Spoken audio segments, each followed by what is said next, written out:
Friends, you are welcome. This is still Emmanuel of TaskPro. We started talking about VAT a while ago.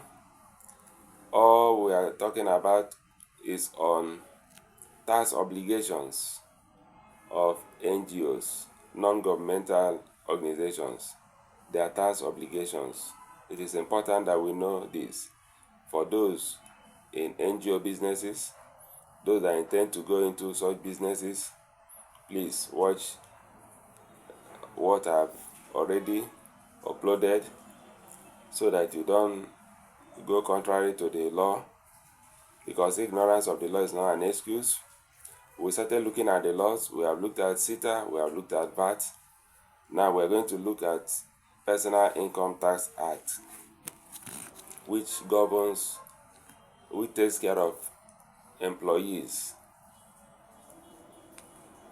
That's to say, the salaries, the remunerations, the tax aspect of it, the taxation that applies to it, or the taxes that applies to it as regards to an NGO. The tax obligation of NGOs under this section, that's what section are we talking about? We're talking about section 81 of Personal Income Tax Act.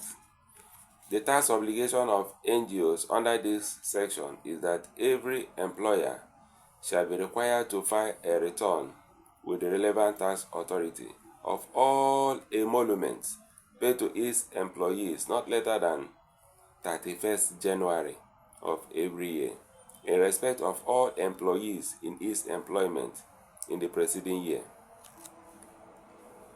I hope we are together. You have made deduction for the past year. You have entered another year. You are in January. Latest January 31st, please.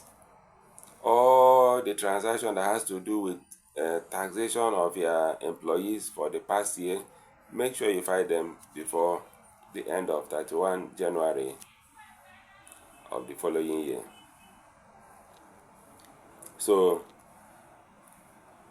the employees are to pay their personal income tax through the pay as you earn mechanism, payee mechanism. Any employer who contravenes the provisions of the section shall be liable on conviction to a penalty of 500,000 naira. That is for the employer who contravenes. Any employer that contravenes this law, you are going to pay 500,000 naira in the case of a body corporate, and 50,000 naira in the case of individuals. So for individuals, you are not a corporate body, you are going to pay 50,000. But for corporate bodies, the contravention that we apply is 500,000 naira. Thank you for watching. Thank you. Please subscribe to my channel. God bless you.